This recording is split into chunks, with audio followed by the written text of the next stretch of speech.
Let's continue, guys. So imagine, and this is about teachers. You know, this is about teachers. Now, how about buildings? You know, we need adequate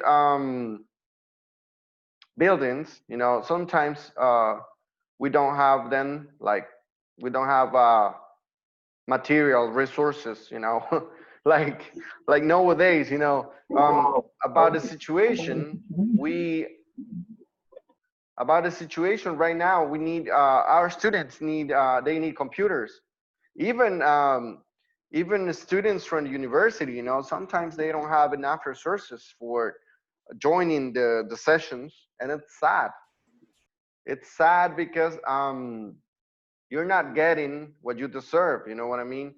And imagine like students from public schools, they're most of the time are working with their parents phone, you know, and our education was not ready for facing a challenge like virtual classes. You know, it's not it's not a game. You know what I mean?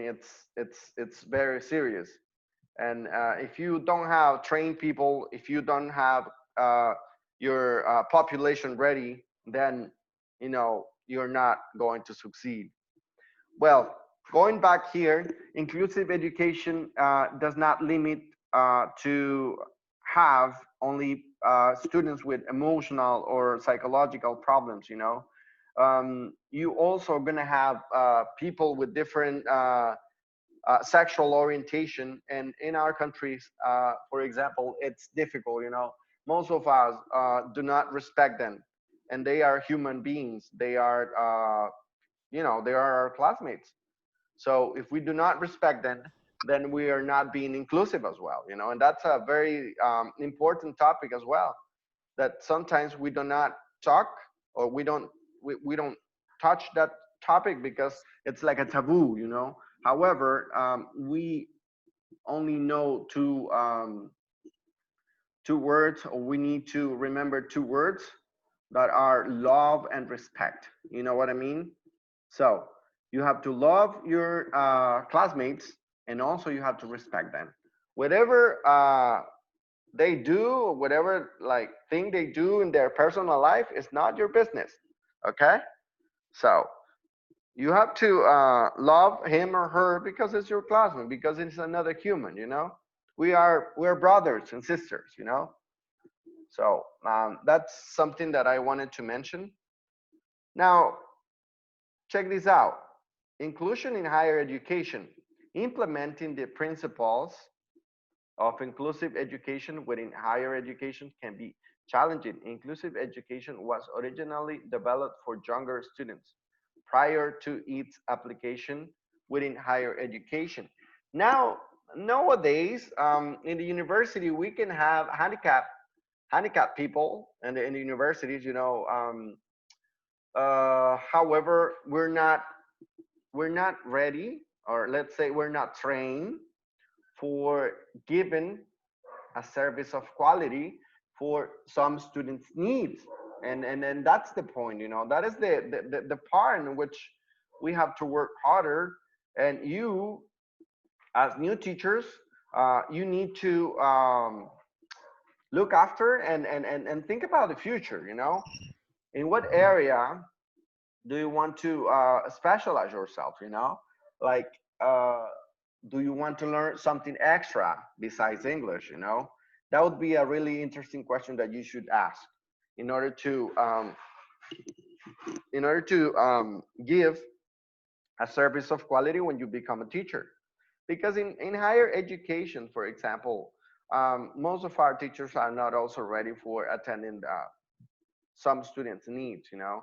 And if we have a student with some difficulties in higher education, it's difficult to pay attention to one specific student, because we usually have 50, 60, or even 100 students. You know, it's almost impossible for paying attention to one single student. In higher education, I would say that it's tough. You know, it's really difficult. You know, now as more students with disabilities successfully complete their early schooling, the need to move toward inclusive practices within higher education has increased.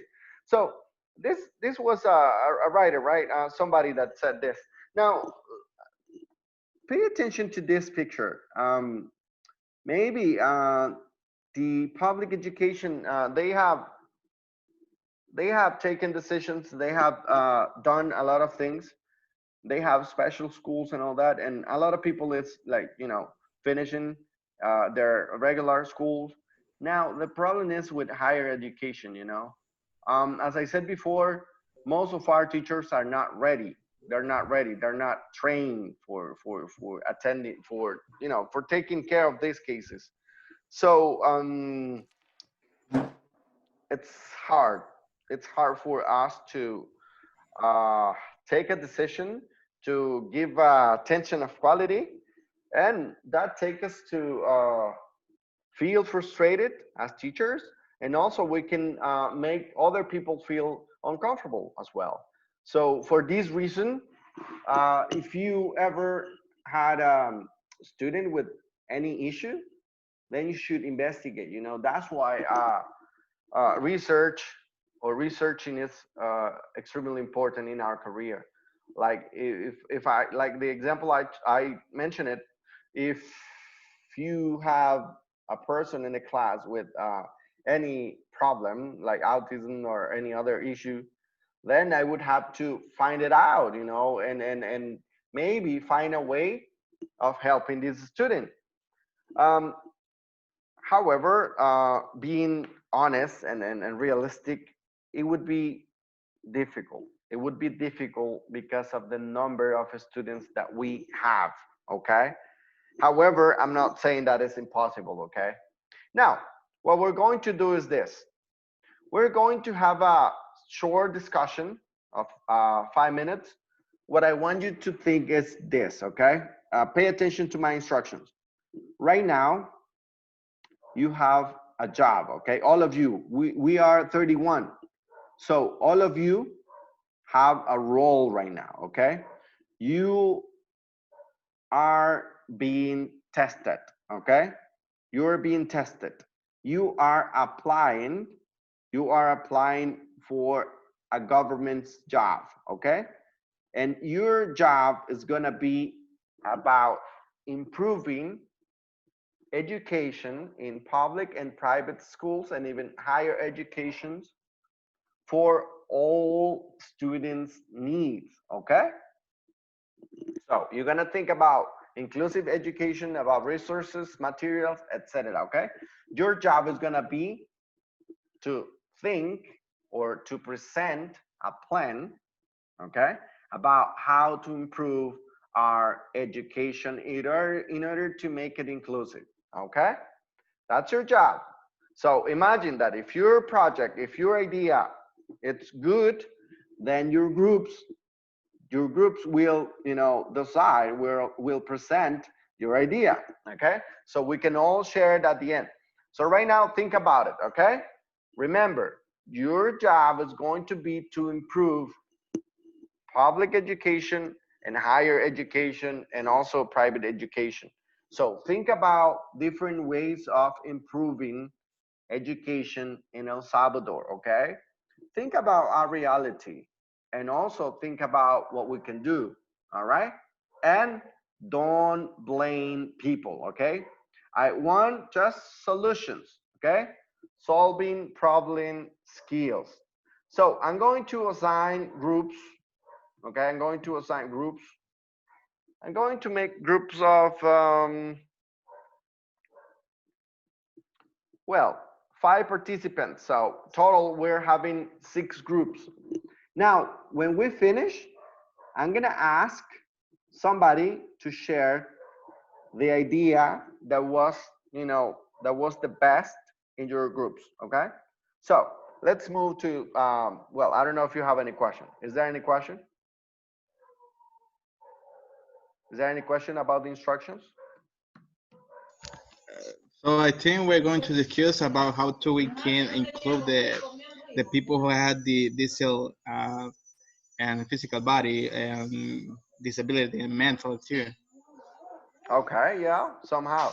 Yeah, remember, you are going to discuss, okay, ideas about how to improve education in order to make it inclusive in our country, okay? All right, I got it. Yeah, I got it. like public education, private, and also higher education, okay? All right, so let's go to the groups. I'll give you 5 minutes. Well, I'll give you a little bit more time. Go ahead.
Or how to improve the public and private education in order to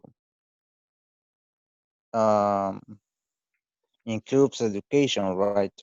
So maybe one things that we have to do is give some talks about emotional intelligence, because this is I think that is a factor that we um, we help us a lot to include the education, because emotional intelligence is um, put in the shoes of others, so feel what others feel. So that is I, Uh, Here in El Salvador, we have a culture that all people is always laughing to that kind of people that had some kind of difficulties, and we have to implement like education and to be respectful to those kind of people, and then um, we need to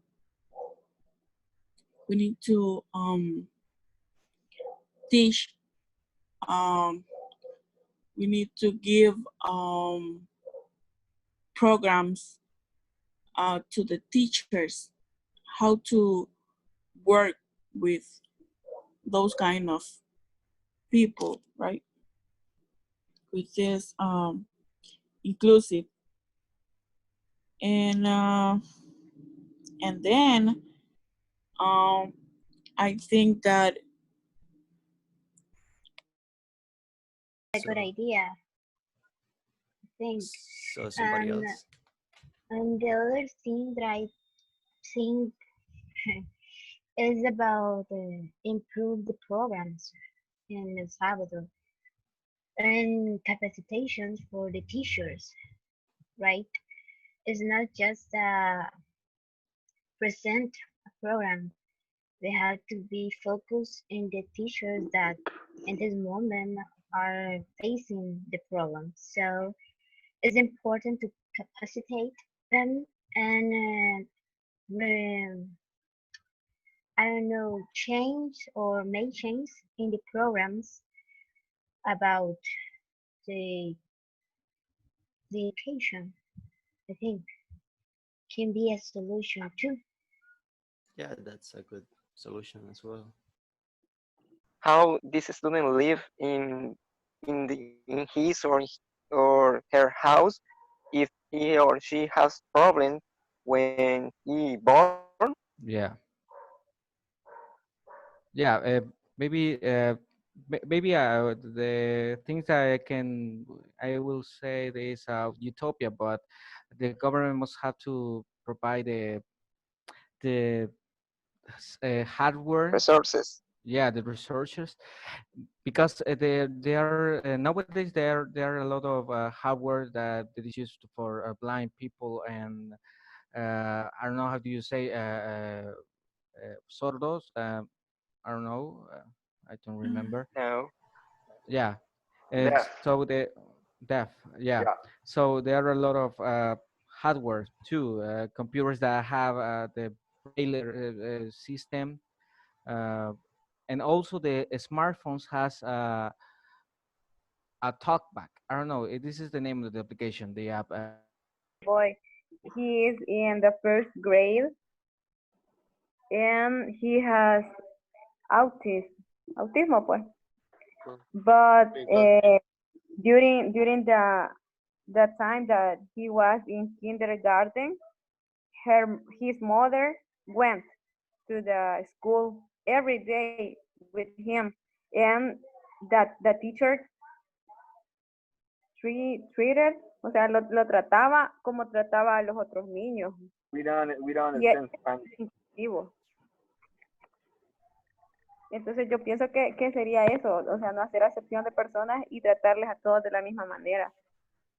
But That you cannot treat it equally because that's the point that they special they not that the normal kids.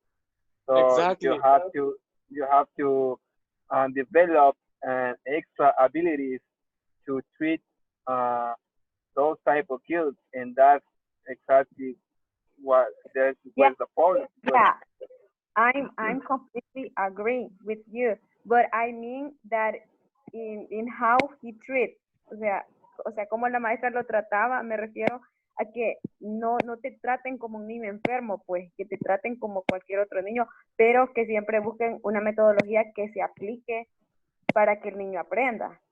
Okay, no, but there's the problem. This problem is caused by the government because now school has a lot of kids and a teacher has maybe 30, 40, 40 kids in a classroom. So there's a populations, right?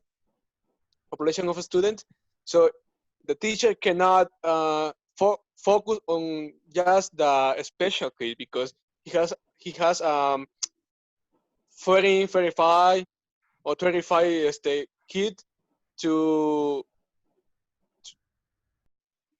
to live with the rest of the group. So I think like implementing that idea from the USA system will be like a great idea for improve our educational system. So in the USA, they have like 3 different people inside the classroom, and that would make the teacher life easier, I think. So More comfortable. yeah, more comfortable, like the psychologist, the main teacher, and somebody else who provide like resources or just be there for the teacher. So I think that will improve our education system.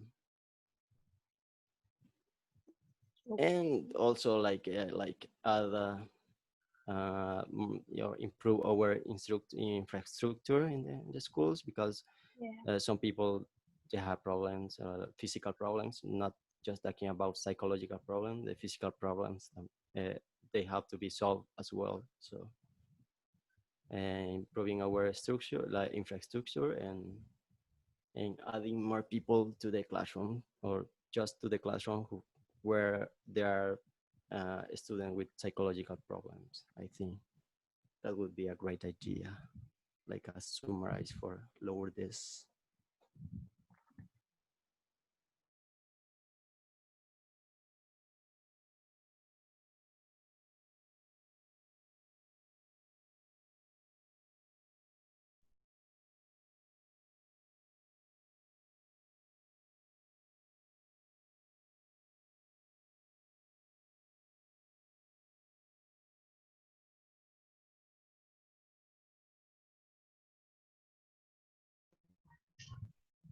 Okay, so we're back.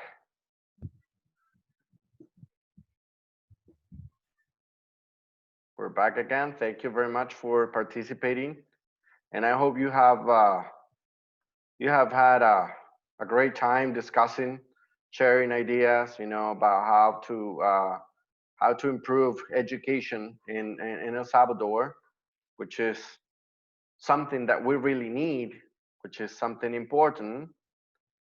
And I pay attention to some ideas. I was monitoring the groups, and it was great to see that many of you were discussing and proposing strategies,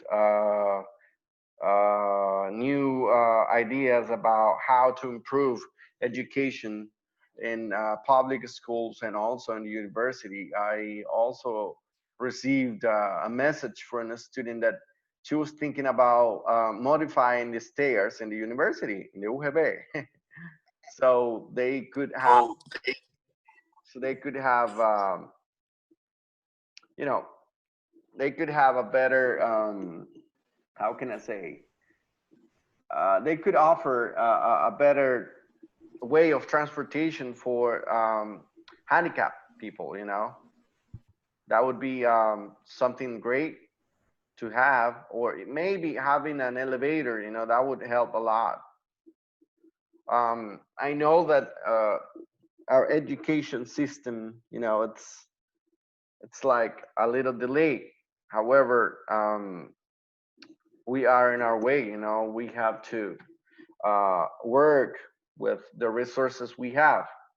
So, can somebody see the time? I mean, the time that we have in the call, because I can't see it. 24 minutes. How much time do we have left? We already have 24 minutes. We already have 24. We Yeah. have maybe 15 Maybe 15 minutes. minutes. Oh, perfect. Perfect. Now, in one of the discussions, guys, I was listening to a group of students that they were talking about a person, a teacher that treat a boy with autism equally. And it was interesting to listen to that talk, because I mean, as teachers, sometimes we're not ready for offering the best service. However, we cannot treat people equally sometimes, because students, they have different needs. You know what I mean? So we have to adequate it. Maybe in the sense that make this student feel like a regular student, like you're not treating him differently because he is different. You know what I mean? Maybe in that sense, maybe you can treat them equally. However, when you display or when you give instructions for activities, you cannot evaluate them equally. There should be a difference. One of the mistakes of our educational system is that the evaluations are equal for all of us. So in the evaluation, sometimes they don't take into consideration learning styles. One of the examples is TOEFL test, the TOEFL test that you're scared about. Do you think that the TOEFL test is an evaluation that it's going to prove that you are a great teacher, that you're going to be a great teacher? No. No, I consider No. that And, is and then why do you take it?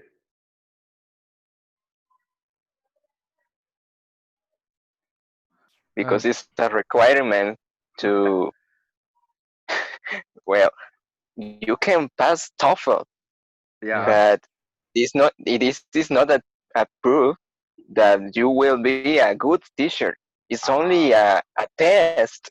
The abilities or skills to be a teacher are others. Okay. this is like the PAES in It's high like school. five. Excellent. That's another example.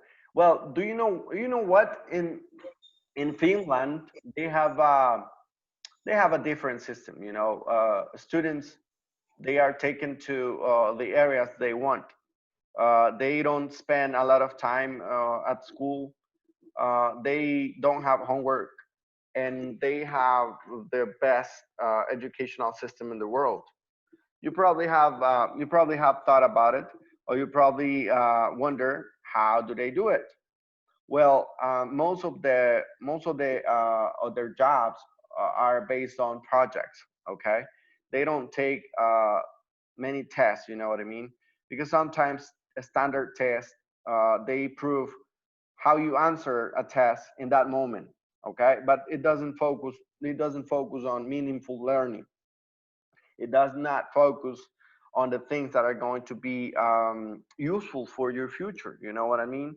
Like, I think, and that's my personal opinion, I know that TOEFL proves your proficiency in the language. And it's important, of course, it's important. If you want to become a bachelor degree, it's important because you need to know about grammar rules.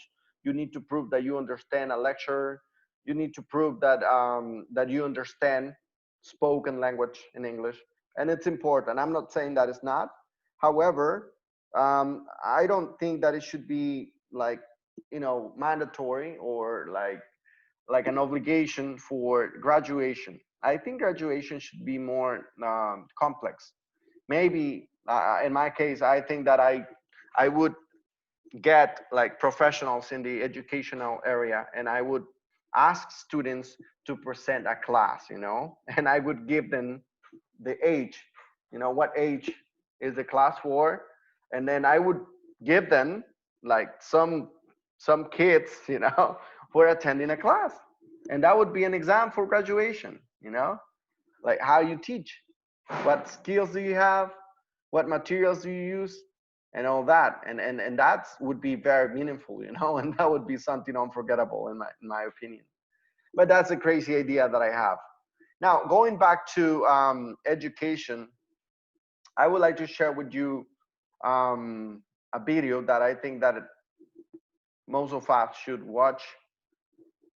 You probably have seen it before. If not, hopefully you enjoy it. It's about education, and it's about how unfair the system is, because sometimes the systems or the system is not fair. It's not fair with everybody, and that's where inclusive education should happen. Okay, so we'll have 5 minutes for watching the video. Take a look.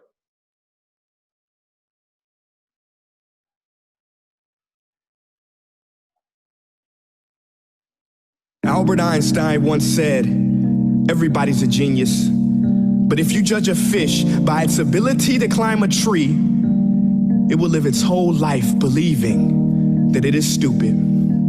Ladies and gentlemen of the jury, today on trial we have modern day schooling. Glad you could come. Not only does he make fish climb trees, but also makes them climb down and do a 10-mile run. Tell me, school, are you proud of the things you've done? Turning millions of people into robots, do you find that fun? Do you realize how many kids relate to that fish? Swimming upstream in class, never finding their gifts, thinking they are stupid, believing they are useless? Well, the time has come, no more excuses. I call school to the stand and accuse him of killing creativity, individuality, and being intellectually abusive. He's an ancient institution that has outlived his usage. So, Your Honor, this concludes my opening statement, and if I may present the evidence of my case, I will prove it. Proceed. Exhibit A. Here's a modern day phone. Recognize it? Here's a phone from 150 years ago. Big difference, right? Stay with me. Here's a car from today, and here's a car from 150 years ago. Big difference, right? Well, get this. Here's a classroom of today, and here's a class we used 150 years ago. Now, ain't that a shame? In literally more than a century, nothing has changed. Yet you claim to prepare students for the future? But with evidence like that, I must ask, do you prepare students for the future or the past? I did a background check on you and let the record show that you were made to train people to work in factories, which explains why you put students in straight rows, nice and neat. Tell them sit still, raise your hand if you want to speak, give them a short break to eat, and for 8 hours a day, tell them what to think. Oh, and make them compete to get an A. A letter which determines product quality, hence grade A of meat. I get it. Back then, times were different. We all have a past. I myself am no Gandhi. But today, we don't need to make robot zombies. The world has progressed. And now we need people who think creatively, innovatively, critically, independently, with the ability to connect. See, every scientist will tell you that no two brains are the same, and every parent with 2 or more children will confirm that claim.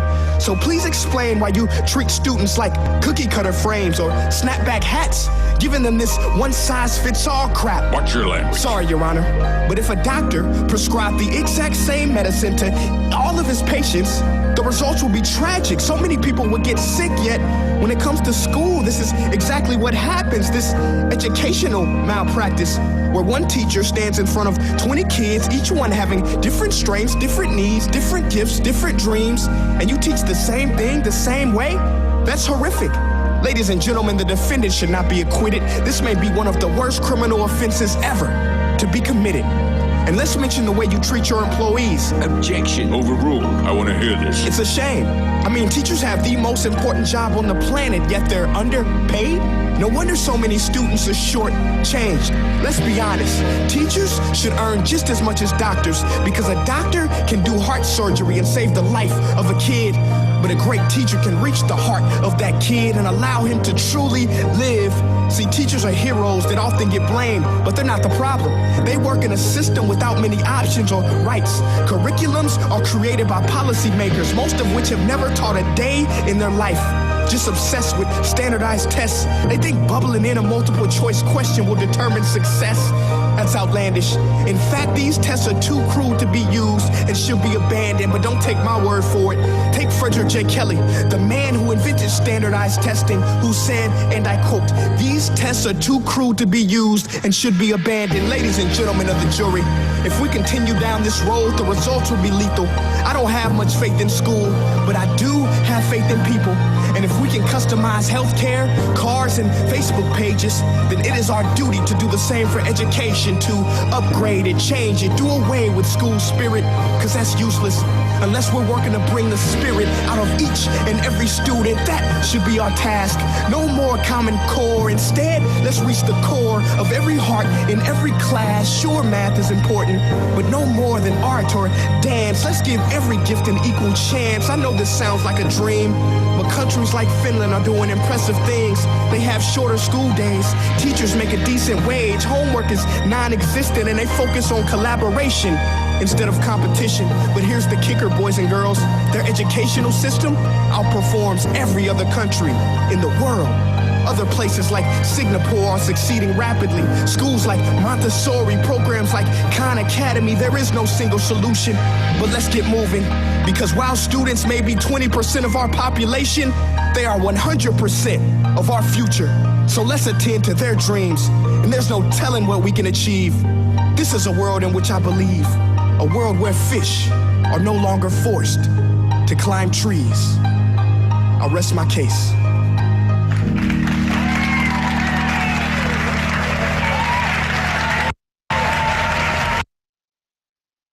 All right.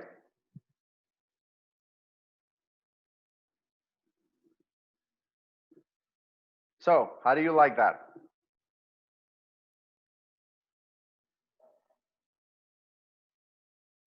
Hello? You there? Yes, we're here. All right. So, what do you think about that? That is the I truth. think, Okay, go ahead. Go ahead. okay, I think that what the video wants to say is that a lot of things has changed during the times, but the education is the same of hundreds of years ago. And we cannot do the same with every single students. We cannot do the same process because they have different aspirations, they have different dreams. And we need to get closer to them and understand them, what they want to be in the future, and try to help them to achieve their goal in order to have a better future for us, right? Yeah, definitely.